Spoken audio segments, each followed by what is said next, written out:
Come on in, guys. We got another great episode of Halftime on the Hudson today. I'm Matt Spirio, and to my left, I'm Zach Musso. And we got a great show for you guys today. We're going to talk about a little bit of news. We got some NFL, MLB playoffs, a little bit of college football. We're going to switch it over to Prove Your Point, another great segment between two freshmen. And then we're going to close it out with Marriage Sports. So hang in there because we got a good one for you guys today.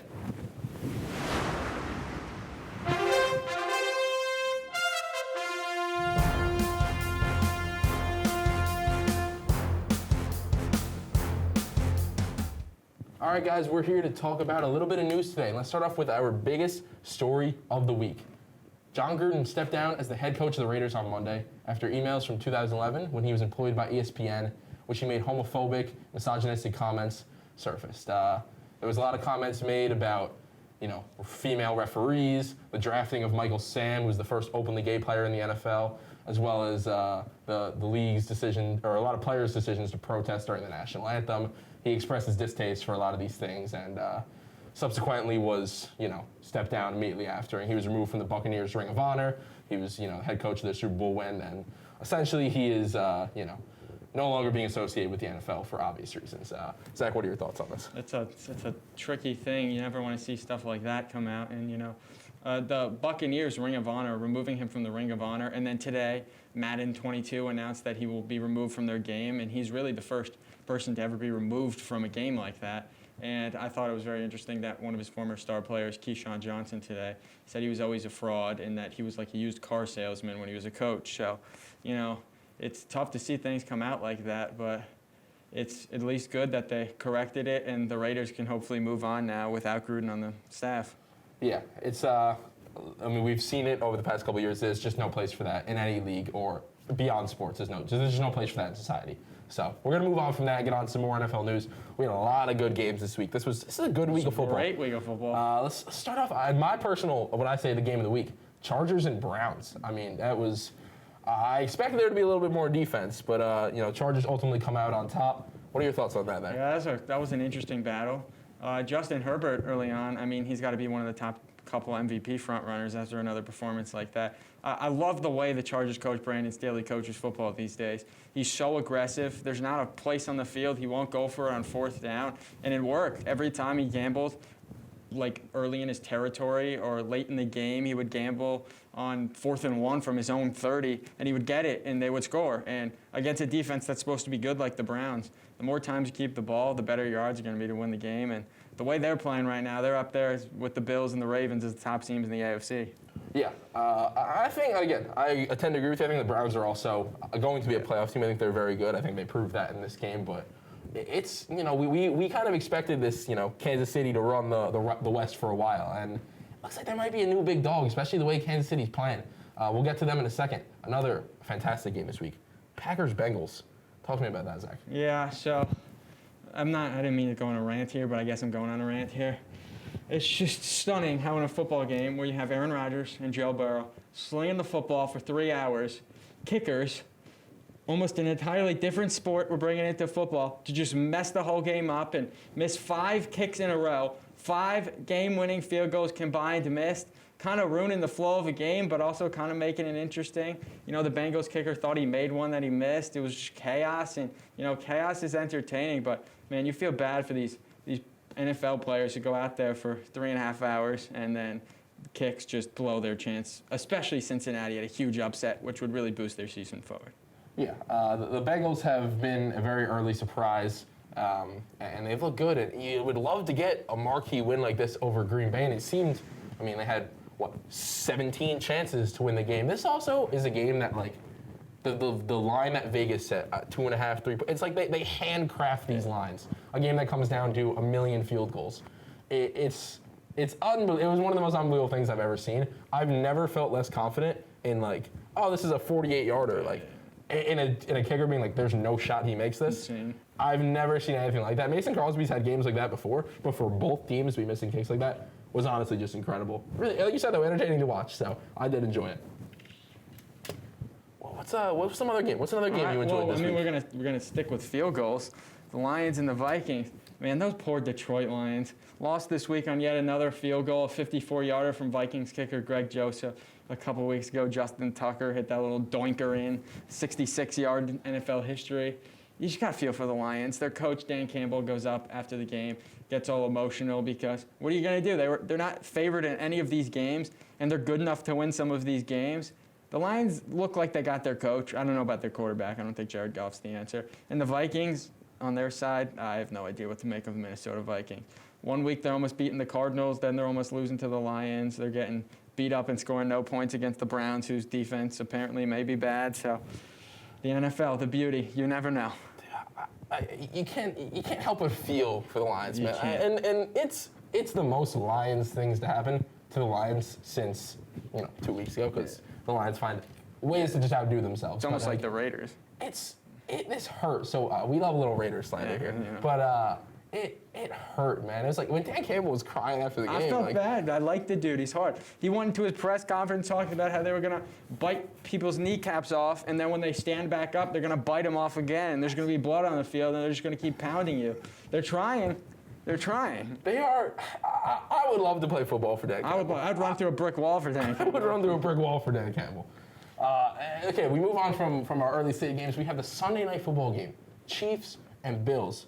The Bills have looked great. I don't even want to get into that. It seems like we've given the Chiefs a couple of passes early on here. They've lost 3 games now. What do we make of this installment of the Chiefs? The team is not all that different from the teams that we've seen the last 2 years been in the Super Bowl. What do you make of this? Yeah, well, Mahomes got paid, and he got paid, so now they can't pay other people. And I think the big thing here with the Chiefs is they're 2-3. They're going to make the playoffs. Everyone knows they'll be in the playoffs. Nobody's going to want to play them in the playoffs, but they have a historically bad defense right now. Their defense gets shredded. And the problem with Mahomes, he's turning the football over this year because he's trying to score on every single play. Because to keep up with the Bills, the Chargers, and the Ravens, the 3 teams they lost to who look like the 3 best teams in the AFC right now, you're going to have to score because your defense is going to give up touchdown or a field goal on every single possession. So you're going to need to match that. And right now, they can't. And as weird as this to say, it feels like they lack weapons. Outside of Tyreek and Travis Kelce, they don't have a reliable threat to give the ball to. Yeah, and that sounds crazy to say we have 2 really good guys, elite of their position. But in today's NFL, it's like 2 guys almost isn't enough. You need more, and now with Clyde Edwards-Helaire hurt, that's really going to put them in a spot. We're going to move on to Monday Night Football. Once again, can we just put the Ravens on Monday Night Football every week? It seems like every time we put the Ravens on Monday Night Football, overtime, yeah. It's the greatest football game I've ever seen, and they did it again. They somehow find a way to beat the Colts, and this I don't know if this is as good as the Ravens game from earlier this year, but this is pretty damn good. And I just want to say, I very much appreciate what I saw there. But talking about big football games, the Ravens Colts, great one, came down to Colts missed a field goal. We move on to that. How about Alabama? College football. This is a weird game. Number 1 ranked Alabama lost to Texas A&M on a game-winning field goal, 41-38. A&M jumped out early, but Bama, of course, battled right back. A&M had a big kickoff return for a touchdown later in the game to put them up ahead. And, it was just one of those wild games. A&M was a very top pick to contend with Alabama this year, ranked 5th in the AP poll to start the season, but then they lost away to Mississippi State. They tumbled against Arkansas. And that Zach Calzada, sophomore quarterback, just taking hits, looking Johnny Manziel-like out there, beating Alabama. Crazy 19-game winning streak ended for Alabama, 100-game winning streak against unranked opponents. The first time Nick Saban's ever lost to one of his assistant coaches.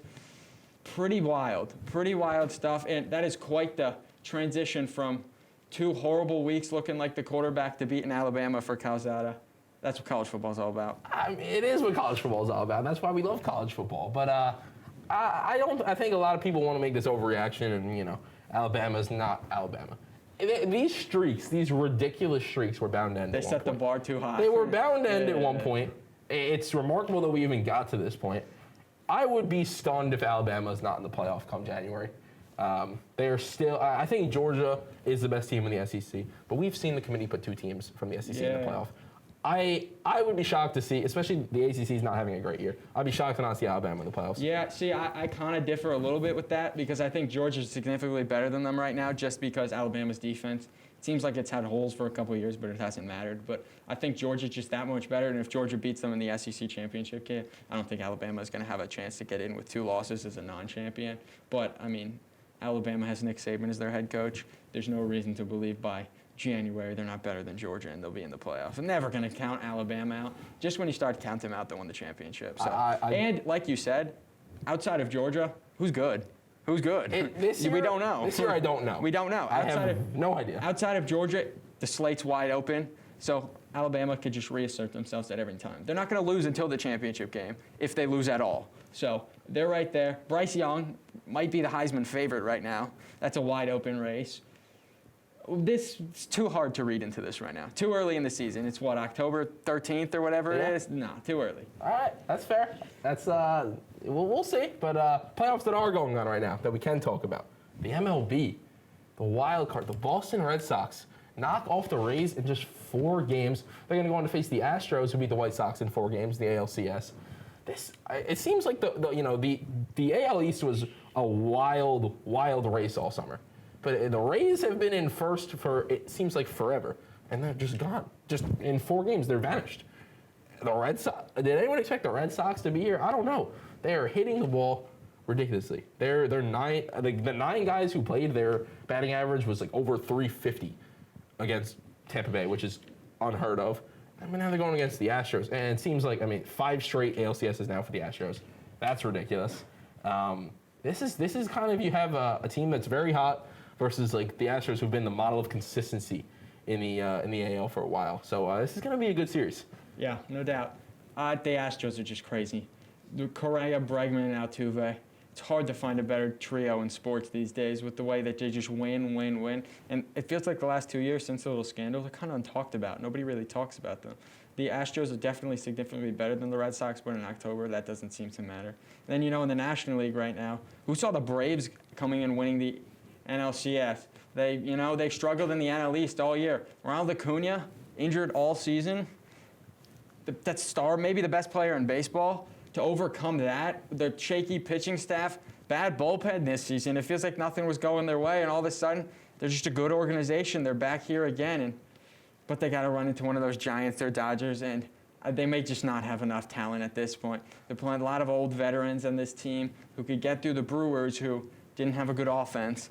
You think they can get through the Dodgers or Giants? But before we get to that, you have gone on record saying you were a big believer in the Brewers. I remember, a big believer in the Brewers. I remember this. We sat in these chairs a few weeks, maybe a month ago. I would like to just say that I could not predict that after popping the champagne bottles after winning the NL Central, star reliever Devin Williams would decide to get drunk and punch the wall and break his hand. That was a big blow, but I was a big believer in the Brewers and the Rays. I went with analytics this year. I guess I won't make that mistake again. Yeah, but this Braves team, they are going to be up against, like you said, the Giants or Dodgers, and that's, we're going to talk about that in a little bit on Prove Your Point, but let's just set the stage for that real quick. This is a game that's going to be incredible. It's going to be the 2 best teams in baseball. It's a shame that it's happening in a Game 5 and not a Game 7. Yeah, no doubt. But I'm very excited for that one. I'm sure you are as well. Yeah, you got some youngsters, Logan Webb and Julio Urias, 24 and 25 starting in these games, and it's the Dodgers. They got just any position you look at, it's just loaded. Their 8th hitter could hit 4th on most teams. And if you look at the Giants, it's those veterans who did it a decade ago, won 3 titles. And then you got Chris Bryant there, who started 4 different positions in these 4 games so far. Versatile pieces. These teams know how to win. They both won 109 games so far this season. 109 games, grueling 5 months, 1 game.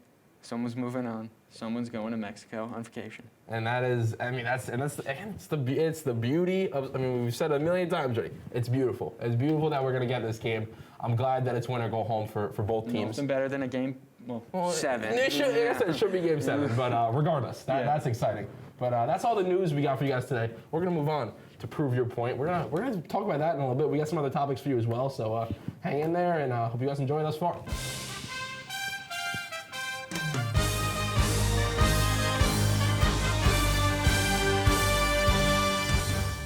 Other segment of Prove Your Point. We got 2 freshmen today, Derek, David. We got lots of great topics to talk about. Let's get right into it. NHL season, it's underway. I want to know, who are your guys preseason? Well, I guess it's now the beginning of the regular season, but off the bat, who are we picking to win the Stanley Cup? Derek, I'm going to start with you. I got to go with the Pittsburgh Penguins right now. You got Sidney Crosby, who right now, obviously he's injured, but when healthy, especially in the postseason, he's a top 5 player in the NHL. There's no doubt about it. And then you got Malkin with him as well in that front line. I get it, he's still hurt too. But in playoff time, those two are absolutely dynamic. And then you got the goalkeeper, Tristan Jerry, second year coming to be the goalkeeper. So you're going to see a lot of improvement from him as well. And obviously, like the NHL, a lot of weaker teams this year, and they still got their coach back in Mike Sullivan. They're looking for a very good year this year. Yeah, I feel good about that. I mean, it seems like every year for the last 100 years, the Penguins have been in contention, and there's definitely a good chance they're gonna be right back there. Come playoff time.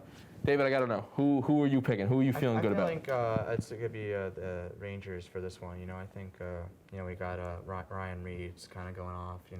There's some more players kind of showing that Rangers can really, I think, pose like more of a big play in the NHL. Like that's kind of my position. I think they've had some rough times, but they've had some great ones. I think they've won several games over the past few times, and they've lost a few. But I think that they can still nonetheless kind of hold up, and I think actually do a significant run through during their season.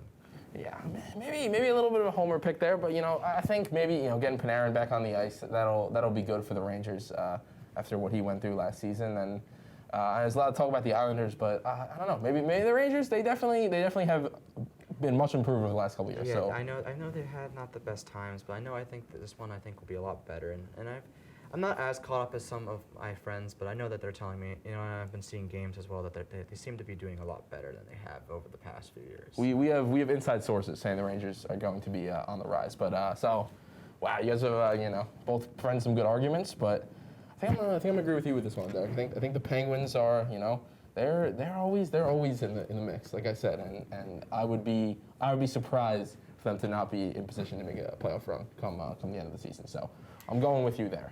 Now, move on from NHL. Move on to college football. We have 13 unbeaten teams left.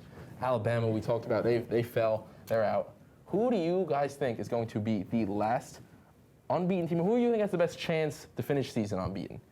David, I'm going to start with you on this one. I think Oklahoma. I think they've had some great scores. They've been showing their records and all of their plays here. I think that they really have a chance of really like beating home. And all the teams that they're just facing against here. I think that they really just with all the scoring I've checked as of recent, they really can be capable. I think of winning this season. I mean, I just think I'm a lot more sure of that. I mean, they've scored a lot of high points in the yards and all of that. And they don't have the best score of touchdowns, but I still think they can. They'll with much of their offense, which I think is exceptional.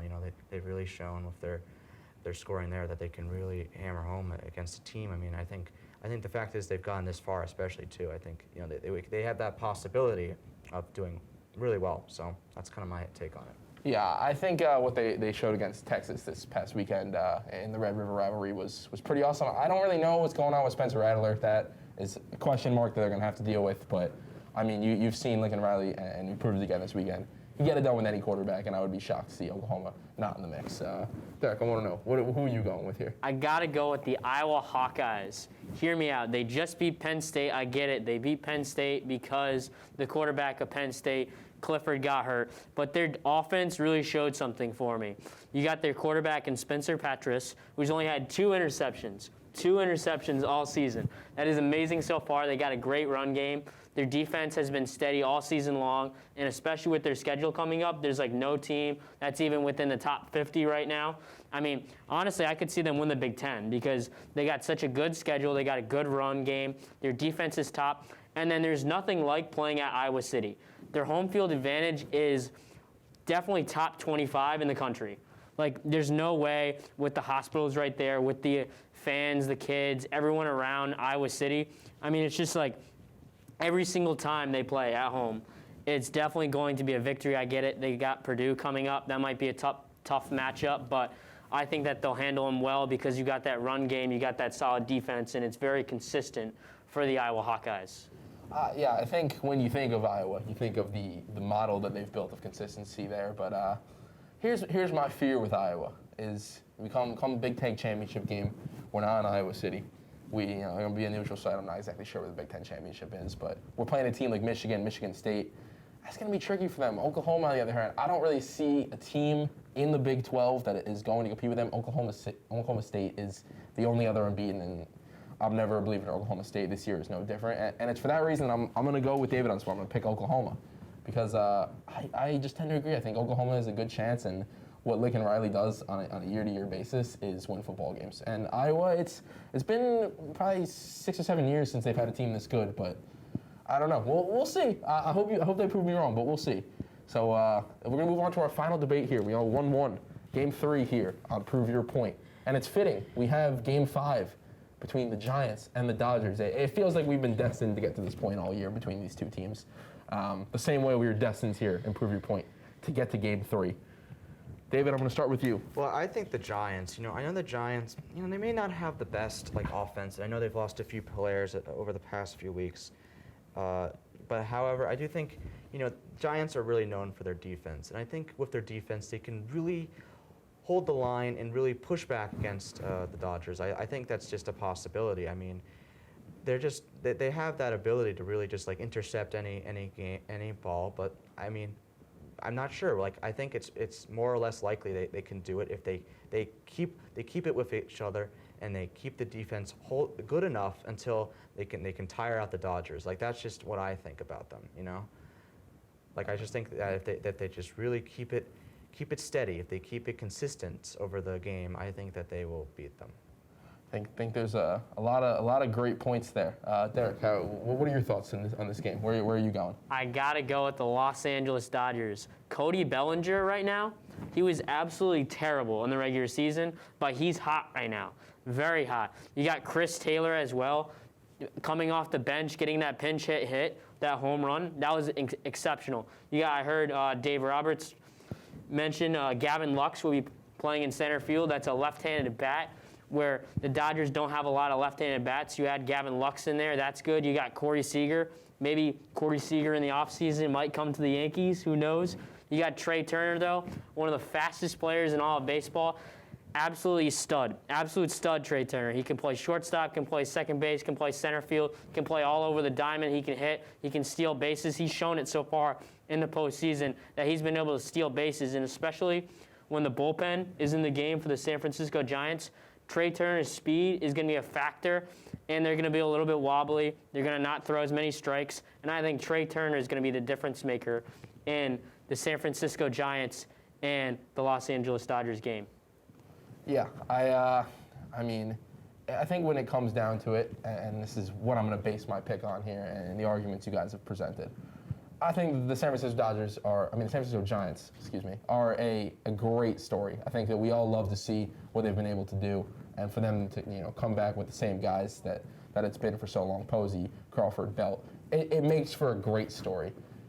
Great stories are things that we write books about, we write movies about, but great teams win championships, and the Los Angeles Dodgers have stars across the board at every position. They pitch well, they hit well. They are just one of the most star-studded baseball teams that I've seen in a very, very long time. And when it comes down to it, in Game 5, big players make big plays in big moments, and that's why I'm going to agree with you. I'm going to go with the Dodgers. I just don't see them losing this game. So you are a champion here on Prove Your Point. How does it feel? How are you feeling to be a champion? I mean, I just won the other game, so I'm 2-0, so I'm feeling a little bit too cocky right now, but I'll be ready for the next one, and I just got to stay focused, maintain my focus, and be ready for the next one. It was a good matchup so far today. David, what do you think you could do to maybe come back and be a little better? What do you think? Well, I guess maybe do a little more.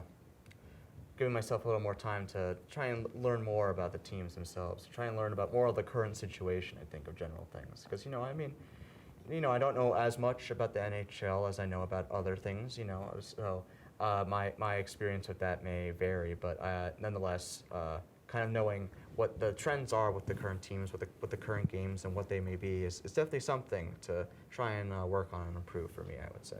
I like that. It's all about improvement. There's always room for improvement. Well, of course, Yeah. No, practice makes perfect, Absolutely. Well, that's all we have for you guys here on Prove Your Point.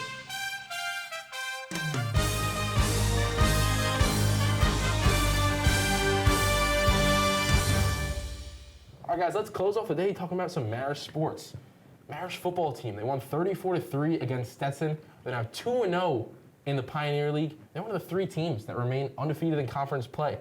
This is my 3rd year here at Marist, and the football team has not been, something to really admire. They had that game-winning touchdown a week ago, too, against Valparaiso that made its way onto ESPN. So, Marist football, we going places? We might be going places. We're going 3-0, we're going places. I mean, we're talking about the playoff. Who knows? Maybe one of these days Marist will be in there. Marist wants Bama?